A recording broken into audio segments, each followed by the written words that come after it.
Hi guys, I am Deepa Vashisht and welcome to my official channel.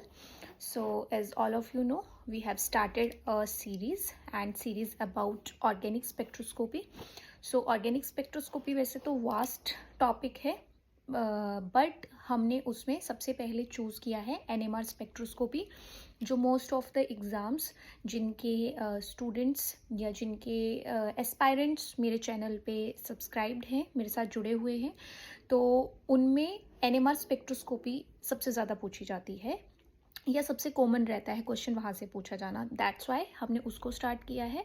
Already हम 2 lectures कर चुके हैं जिसमें हम उसके इंट्रोडक्शन पार्ट को समझ चुके हैं कि एनएमआर किन कंसेप्ट्स के बेसिस पे वर्क करता है, क्या क्या प्रिंसिपल्स होते हैं, ताकि एक हमें चीज़ समझ आ जाए कि कोई भी एनएमआर डाटा या कोई ग्राफ हमें मिलता है तो उसके पीछे बिहाइंड द सीन क्या स्टोरी होती है, किस तरीके से सारे फैक्टर्स मिलके उस एक पीक को या एक सिग्नल को लेके आते हैं। तो ये हमने किया था लास्ट वीडियो में। जो आज की वीडियो है, जो आज का लेक्चर वीडियो है, दैट इज़ वेरी इंपॉर्टेंट, क्योंकि यहाँ से हम पैरामीटर्स स्टार्ट कर रहे हैं। जो पैरामीटर्स हैं वो उस एनएमआर ग्राफ को डिकोड करने के लिए हमें चाहिए होते हैं। एक तरीके से हम ऐसे कह सकते हैं, क्योंकि कोई भी अगर हमें ग्राफ दिया है तो हमें नहीं समझ आता कि वहाँ से हमें क्या इंफॉर्मेशन गैदर करनी है, हमें क्या पढ़ना है। बट अगर आपको ये पैरामीटर्स समझ में आ गए हैं तो आप किसी भी एनएमआर ग्राफ को, डाटा को स्टडी कर सकते हैं और उससे जुड़े जो भी लिंक्स हैं उनको आगे जोड़ के आप उस अननोन कंपाउंड के स्ट्रक्चर तक फाइनली पहुँच सकते हैं। कहने का मतलब यही है कि इन पैरामीटर से क्वेश्चन भी बनता है और वो एनएमआर स्पेक्ट्रोस्कोपी को समझने के लिए काफ़ी इम्पॉर्टेंट भी है। सो बिना कोई टाइम वेस्ट किए स्टार्ट करते हैं आज का लेक्चर वीडियो।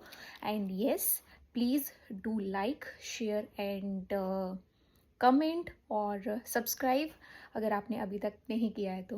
ओके, चलिए तो स्टार्ट करते हैं अपना वीडियो।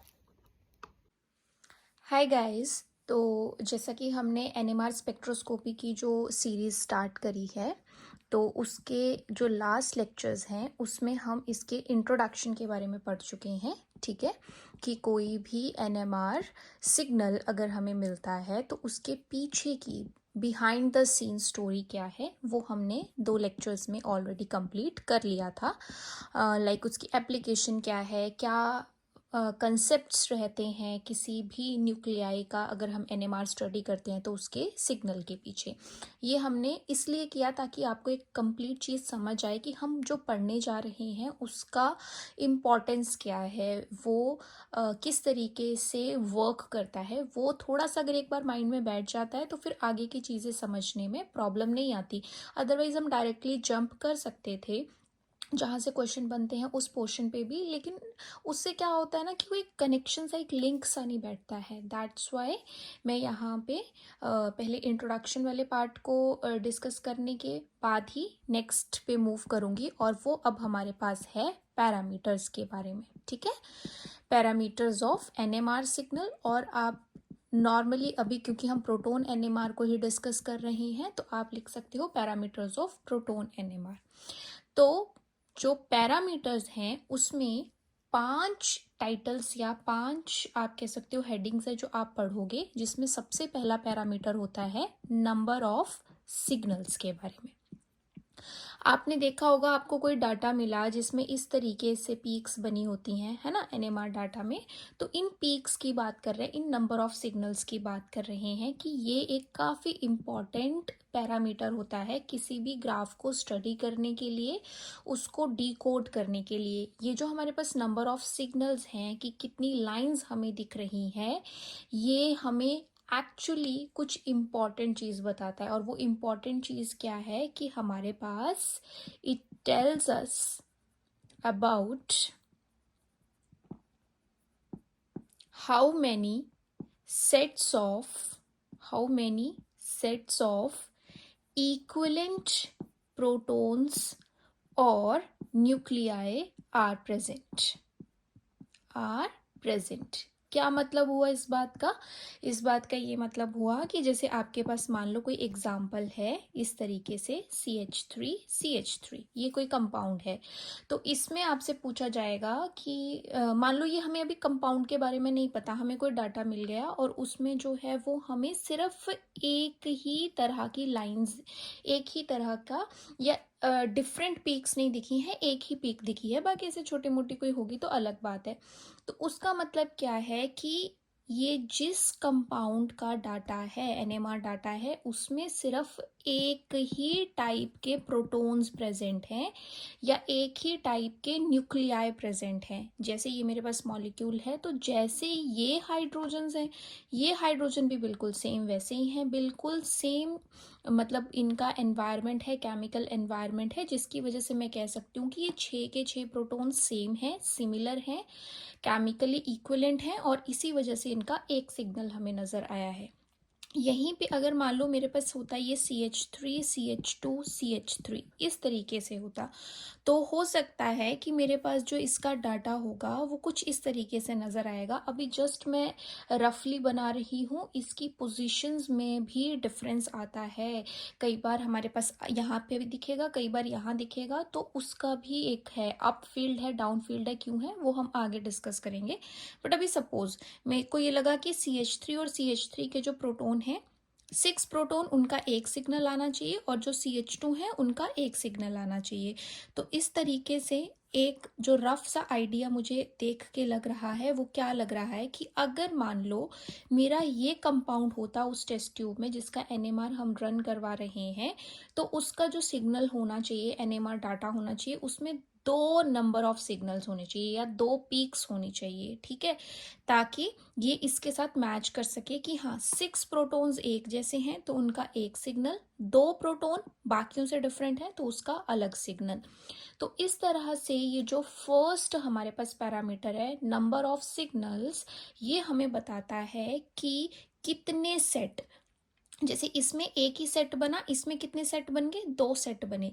एक सेट जो है वो 6 प्रोटॉन्स का बना और एक सेट जो है वो 2 प्रोटॉन्स का बना, जिन्होंने हमें 2 सिग्नल दिए। तो ये हमें बताता है कि how many sets of equivalent protons, equivalent protons मतलब जिनका आपस में केमिकल एनवायरनमेंट बिल्कुल सेम है, वो कितने हैं, जितने होंगे उतने ही हमारे पास सिग्नल्स बनेंगे। लाइक ऐसा नहीं है कि जैसे ये CH3 और CH3 सेम थे तो सेम कैटेगरी में आएंगे तो 6 के 6 प्रोटॉन का एक ही जगह पे सिग्नल आएगा। ये सेट कहने का मतलब है, इक्विवेलेंट सेट ऑफ प्रोटॉन्स, ये मतलब होता है, ठीक है।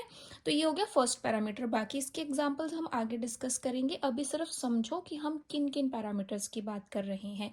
तो फर्स्ट पैरामीटर हुआ number of signal which tells us about how many sets of equivalent proton और न्यूक्लियाई आर प्रेजेंट। मैंने न्यूक्लियाई वर्ड क्यों ऐड किया, क्योंकि जब तक तो आप प्रोटॉन एनएमआर की बात कर रहे हो प्रोटॉन वर्ड सही है, बट जब आप किसी और एनएमआर की बात करोगे, कार्बन एनएमआर की, फ्लोरीन एनएमआर की, फॉस्फोरस एनएमआर की, तो उस वजह से मैंने एक्टिव न्यूक्लियाई वाला वर्ड यहाँ पे रख दिया कि जो भी एक्टिव न्यूक्लियाई होगा उसका फिर अपना अलग सिग्नल देखने को मिलेगा। Got it. चलिए, सेकेंड पैरामीटर हमारे पास होता है एरिया रेशो। अब एरिया रेशो वाला जो हमारे पास पैरामीटर है, हम इसको ना लिंक करेंगे एक प्रॉपर तरीके से कि जैसे हमारे पास अननोन कंपाउंड था, हमें कोई ग्राफ मिला, हमने उसमें सबसे पहली चीज क्या देखनी है कि कितनी लाइंस, कितने सिग्नल वहां पे हैं, नंबर ऑफ सिग्नल है ना। वो हमें जैसे यहाँ पे मान लो सपोज ये वाला मेरे पास कंपाउंड है, मुझे नहीं पता था, तो मुझे 2 लाइंस वहां देखने को मिली, तो 2 लाइंस वाला बात तो ठीक है कि उससे मेरे को पता चल गया कि 2 सेट हैं, एक सेट में एक तरह के प्रोटॉन, दूसरे सेट में दूसरे तरह के प्रोटॉन। बट उसके बाद अगली जो बात आती है वो आती है एरिया रेशो की, कि हम यहाँ पे मैथमेटिकली चेक करते हैं कि जो मेरे पास एक सिग्नल आया है उसका रेशो और जो दूसरा सिग्नल आया है उसका रेशो क्या कहता है। जैसे मेरे पास यहाँ पे 6:2, सपोज मैं ऐसे लिख दूं, या 2:6 ऐसे लिख दूं, है ना। तो मैं इसको ऐसे भी लिख सकती हूँ, या फिर अगर मैं इसको मान लो 2 से डिवाइड करूँ, क्योंकि दोनों 2 से डिवाइड हो जाएंगे, तो मैं इसको 1:3 भी लिख सकती हूँ। तो ये इसकी क्या हुई, एरिया रेशो।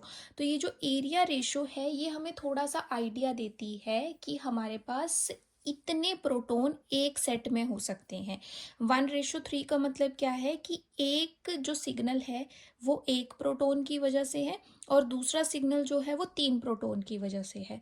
तो मुझे लगेगा कि या तो मेरे पास यहाँ पे 1H और 3H वाली रेशो है, या जो मेरे पास रेशो दी होती है फिर मैं उसको मल्टीप्लाई भी कर सकती हूँ 2 से, 3 से, 4 से, है ना। तो जैसे मैंने इसको मान लो 2 से मल्टीप्लाई किया तो ये मेरे पास आ गया 2H और ये मेरे पास आ गया 6H। 3 से मल्टीप्लाई किया होता तो मेरे पास आ जाएगा 3H और यहाँ पे 9H।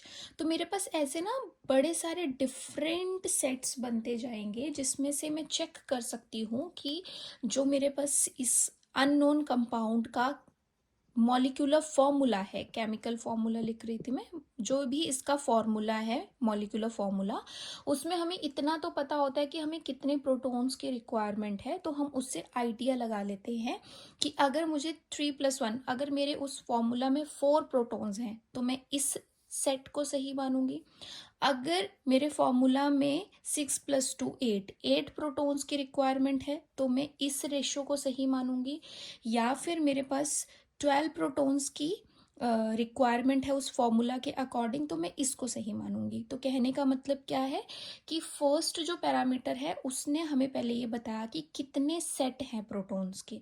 फिर हमें एरिया रेशो ने क्या बताया कि उस सेट में कितने प्रोटॉन्स लाई कर रहे हैं, है ना, जो दो डिफरेंट थे। क्योंकि रेशो हमारे पास आई है 1:3, तो मेरे पास ये भी पॉसिबिलिटी हो सकती है, ये भी हो सकती है, ये भी हो सकती है। तो मैं उसको कैसे चेक करूंगी, अपने मॉलिक्यूलर फॉर्मूला के साथ कि जितने प्रोटॉन्स की रिक्वायरमेंट होगी उतने वाला जो सेट मेरे पास बन रहा होगा उसको मैं सही मान लूंगी। जैसे मैं अगर यहाँ पे लेके चलूँ तो मुझे 2 और 6 प्रोटॉन, 2 एक जैसे और 6 एक जैसे, तो ये वाली रेशो मेरे लिए सही बैठेगी।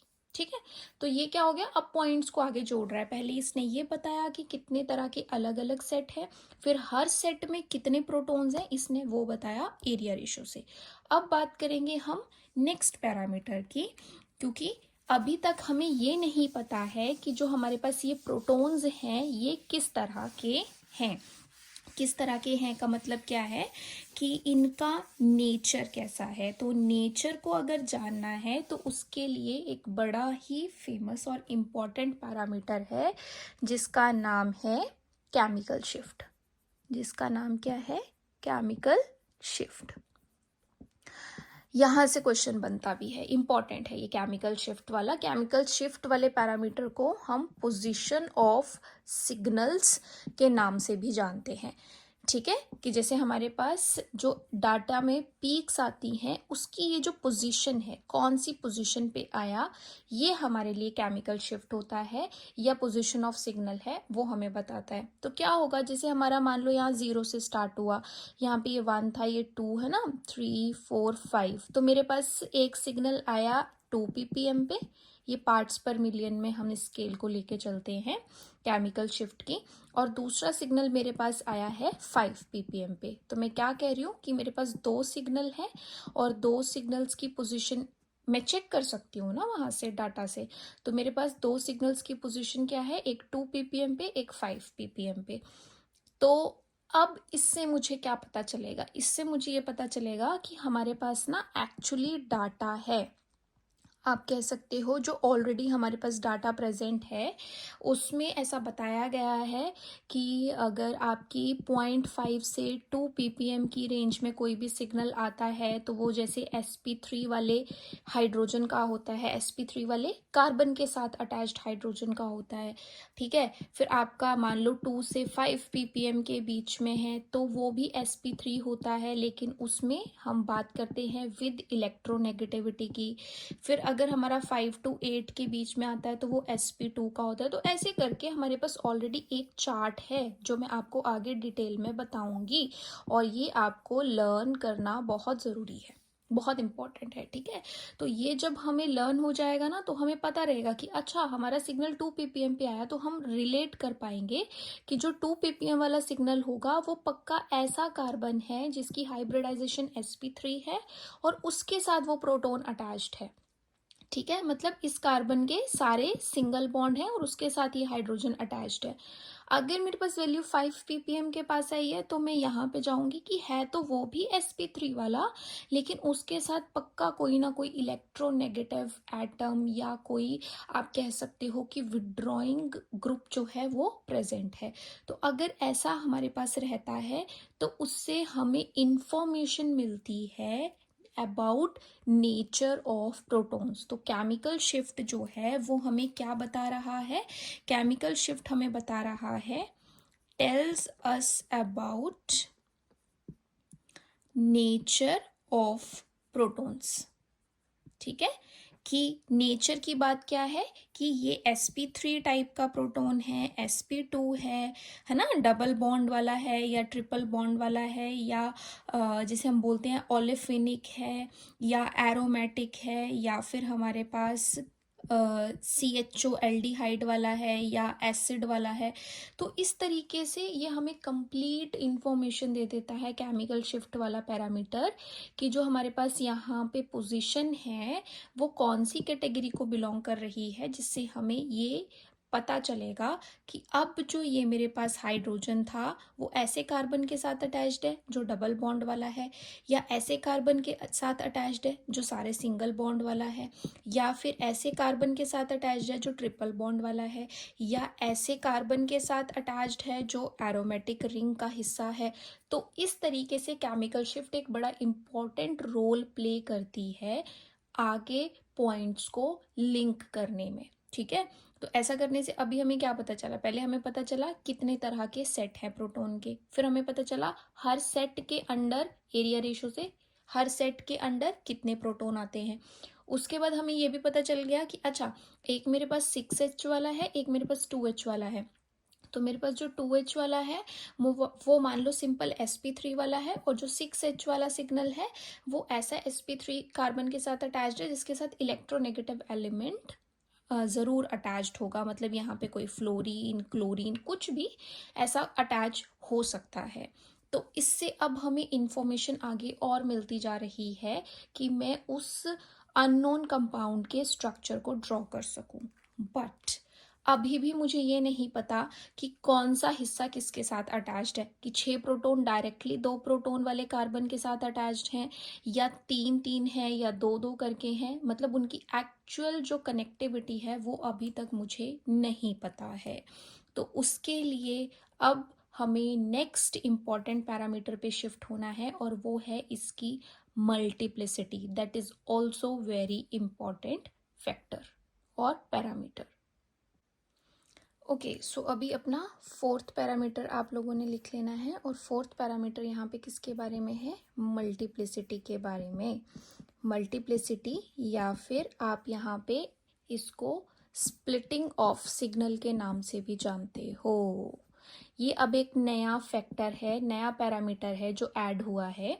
क्योंकि अभी तक मैं क्या बात कर रही थी कि मेरे पास ऐसे मान लो सिग्नल दिख रहा है, ठीक है, बट मैंने कहीं पे भी ये बात नहीं की कि हो सकता है कि मेरे पास जो ये सिग्नल है ये मुझे स्प्लिट होके कुछ इस तरीके से मल्टीपल लाइंस में दिखे।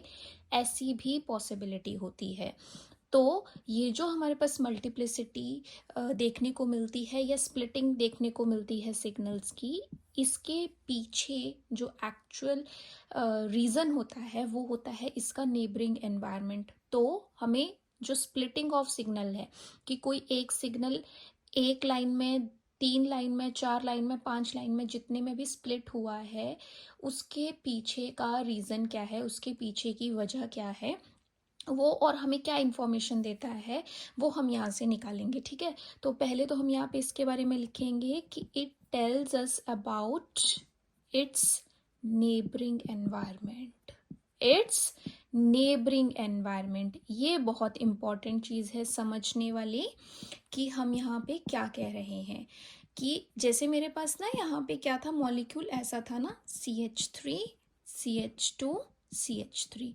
तो अगर मेरे पास ये 6 के 6 प्रोटॉन जो एक जैसे हैं, अगर इसके सिग्नल में स्प्लिटिंग होगी तो उसके स्प्लिटिंग की वजह ये 2 प्रोटॉन होंगे, इसके नेबर वाले प्रोटॉन्स होंगे। ठीक है, क्योंकि ये इससे डिफरेंट है। हमेशा जो डिफरेंट कैटेगरी के प्रोटॉन्स होते हैं वही स्प्लिटिंग की वजह बनते हैं, कभी भी सेम फैमिली के प्रोटॉन, मतलब आप ये कह दो कि ये CH3 के ये वाले प्रोटॉन इसकी वजह से स्प्लिट हो जाएंगे, तो ऐसा नहीं है, ठीक है, ऐसा नहीं होता है। हमेशा जो नॉन इक्विवेलेंट प्रोटॉन्स होते हैं वही स्प्लिटिंग करवाने के कैपेबल होते हैं और वही करवाते हैं। और यहाँ पे अगर मैं बात करूँ कि मेरे पास अगर मान लो इसका सिग्नल स्प्लिट हुआ तो उसके स्प्लिटिंग की वजह ये 6 प्रोटॉन्स होंगे, ठीक है। तो मल्टीप्लिसिटी या हमारे पास जो ये स्प्लिटिंग ऑफ सिग्नल है ये हमें किसके बारे में बताता है, ये हमें नेबरिंग एनवायरनमेंट के बारे में बताता है। जैसे मैं आपको यहाँ पे एक सिंपल सा एग्जांपल अगर मैं दूं, अभी मैं बता नहीं रही हूँ कैसे कैलकुलेट करना है, वो हम आगे करेंगे, अभी सिंपली बस समझ रहे हैं हम इन चीज़ों को। तो मेरे पास जो ये 6 प्रोटॉन्स हैं, इन 6 प्रोटॉन्स की स्प्लिटिंग होगी, जो 6 प्रोटॉन का सिग्नल होगा, है ना, 6 प्रोटॉन का जो सिग्नल होगा, आप ऐसे लिख सकते हो कि सिग्नल ऑफ 6 प्रोटॉन जो है उसकी स्प्लिटिंग होगी ड्यू टू 2 प्रोटॉन्स। और जो मेरे पास सिग्नल है 2 प्रोटॉन्स का, CH2 वाले प्रोटॉन्स का, उसकी अगर स्प्लिटिंग होगी तो वो स्प्लिटिंग होगी ड्यू टू 6 प्रोटॉन्स। समझ रहे हो किस तरीके से इंपॉर्टेंस है, मतलब 6 प्रोटॉन की स्प्लिटिंग 2 की वजह से, 2 प्रोटॉन की स्प्लिटिंग 6 की वजह से। तो जनरली क्या होगा कि जो आपका 6 प्रोटॉन का सिग्नल है वो 2 की वजह से आपको ट्रिपलेट की फॉर्म में नजर आएगा, मतलब 3 लाइंस में दिखेगा। और जो मेरे पास 2 प्रोटॉन का सिग्नल है वो क्योंकि 6 प्रोटॉन्स की वजह से स्प्लिट हो रहा है तो वो आपको सेप्टेड 7 लाइंस में दिखेगा। मतलब अगर इस कंपाउंड का NMR सिग्नल आप देखते हो तो आपको 2 सिग्नल जरूर मिलेंगे, बट एक सिग्नल 3 लाइन में स्प्लिट होगा और एक सिग्नल 7 लाइंस में स्प्लिट होगा। तो वो आपको क्या इंफॉर्मेशन दे रहा है कि जिस किसी का भी सिग्नल 7 लाइंस में स्प्लिट है उसके बिल्कुल, जिसका भी सिग्नल 7 लाइंस में स्प्लिट है उसके नेबर में 6 प्रोटॉन्स, 6 इक्विवेलेंट प्रोटॉन्स प्रेजेंट हैं।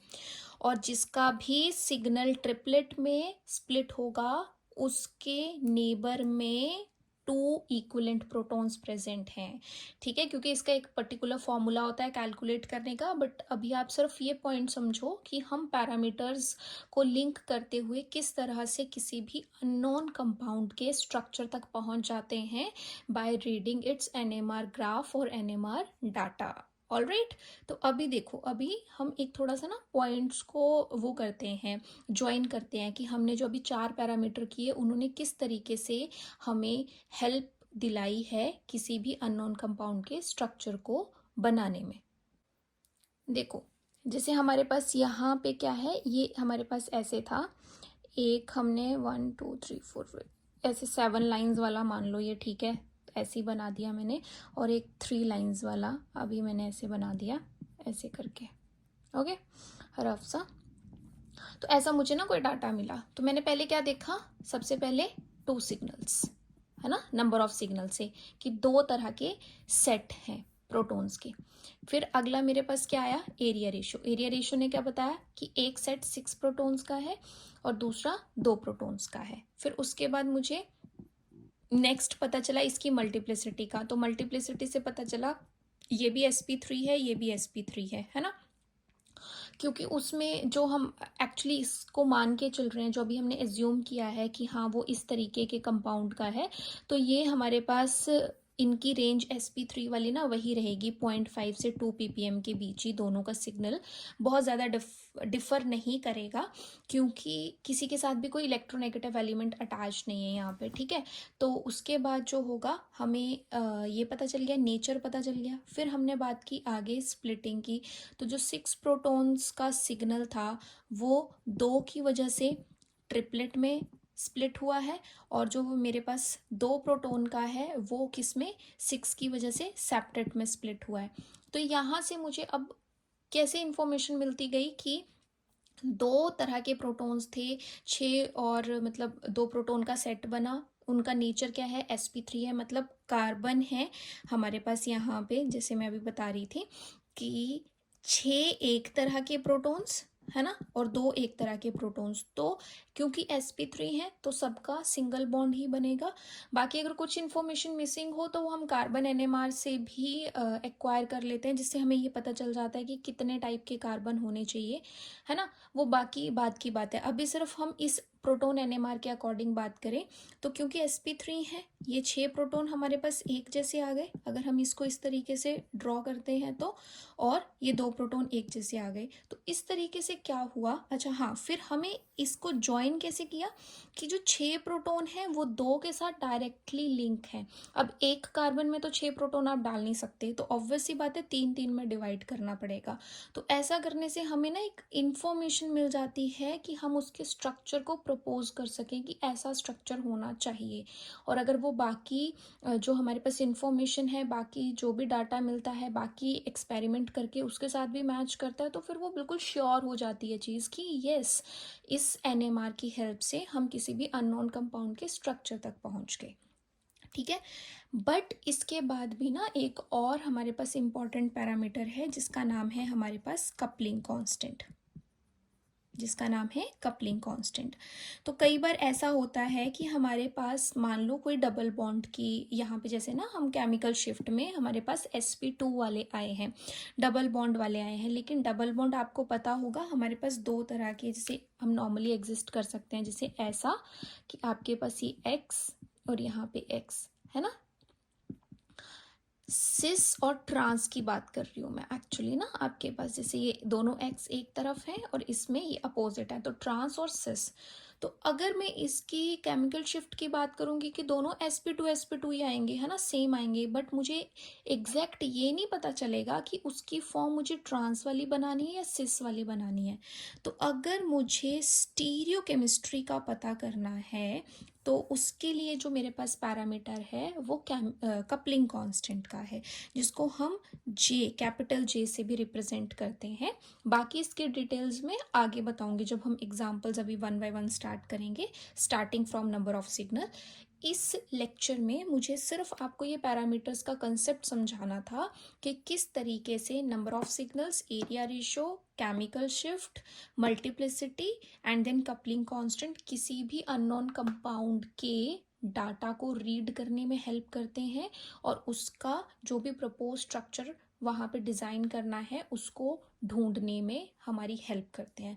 So that's how we decode this thing, है ना। इस तरीके से हम इस एक ग्राफ को डिकोड करते हैं इन पैरामीटर्स की हेल्प से, और हम एक प्रपोज स्ट्रक्चर बनाते हैं कि यस, हमारे पास जो वो अननोन कंपाउंड है टेस्ट ट्यूब में वो ये हो सकता है। ठीक है, तो इस तरीके से ये पैरामीटर्स बहुत इंपॉर्टेंट हैं, और इसमें से हमारे पास जो क्वेश्चंस हैं वो एग्जाम में बनते भी हैं। तो वो अभी मैं बाकी के कंसेप्ट्स जो भी फॉर्मूला होते हैं इनको कैलकुलेट करने के, प्लस इंटेंसिटी रेशो, कि ये हमारे पास जैसे भी 3 लाइंस थी, एक बड़ी इंपॉर्टेंट चीज़ है ना। हमने ये तो बोल दिया कि ट्रिपलेट में स्प्लिट होगा, बट हमारी 3 लाइंस ऐसे भी तो बन सकती हैं, तीनों बिल्कुल सेम, बट ये ऐसे बन रही हैं कि एक शॉर्ट है, एक बड़ी है, फिर शॉर्ट है। क्यों? तो इसके पीछे रीज़न होता है इंटेंसिटी का। तो वो इंटेंसिटी कैसे कैलकुलेट करते हैं वो भी मैं आगे चीज़ बताऊंगी। मतलब जो भी इन 5 पैरामीटर्स के डिटेल्स हैं वो अब हम नेक्स्ट स्टार्ट करेंगे। तो आज के लेक्चर में इतना ही। आई होप आपको ये चीज़ समझ आ गई होगी, बट स्टिल कोई डाउट रह गया है तो आप कमेंट कर सकते हैं, और मैं आपके डाउट्स उसमें क्लियर कर दूंगी। Okay, see you in the next video, take care guys, bye bye.